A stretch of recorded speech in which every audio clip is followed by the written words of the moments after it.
การตลาดดีมีไซส์ไปกว่าครึ่งแต่ต้องเบิ่งคุณภาพเป็นหลักมีหลายคนตั้งปัญหาว่าคนลาวเฮาเฮอแต่นำสินค้าต่างประเทศเกินไปหรือบ่โดยเฉพาะสินค้าจากประเทศไทยปัญหานี้ต้องยอมรับความเป็นจริงเพราะพวกเฮาใช้สินค้าไทยมาโดนแล้ว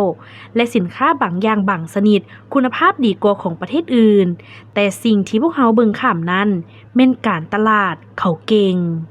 วังบ่ดลมานี้เขาได้เข้ามาจัดเทศกาลอาหารอยู่ด้านหลังตึกภาคสั้นนครหลวงเวียงจันทน์มีผู้คนแห่แหนเพนกั้งหลั่งไหลไปจับจ่ายซื้อสินค้าจำนวนหลวงหลาย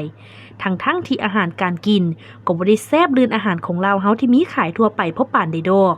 แต่ราคาแพงหลายถ้าเทียบใส่ราคาอาหารที่มีขายทั่วไปพวกที่มาขายเครื่องเขาก็แสดงออกสื่อออนไลน์ว่าได้เงินหลายร้อยล้านกีบในเวลาเพียง 2-3 วันเท่านั้นทิดดีได้เห็นบทเรียนจากการเปิดตลาดนัดดังกล่าวโดยเฉพาะเขาฮู้จักการตลาดฮู้ใช้ประโยชน์สื่อออนไลน์ทั้ง YouTube สื่อทางการสื่อออนไลน์รีวิวลง Facebook TikTok อื่นๆทั้งในรูปแบบจ่ายเงินและบ่จ่ายเงินย้อนผู้จัดงานเป็นคนดังระดับประเทศไผๆก็อยากไปรีวิวผู้ไปรีวิวให้ก็ได้ยอดวิวผู้ถูกรีวิวก็ได้ขายเครื่องถือว่ายุติธรรมทั้งสองฝ่ายนอกจากนี้ก็ต้องยอมรับว่าการตลาดเขาเก่งเขาเข้าถึงและผลิตสื่อออกมามีคุณภาพหันไปทางประเทศเพื่อนมิตรยุทธศาสตร์เช่นโซเวียตนามเพิ่นปฏิรูปสื่ออย่างขนาดใหญ่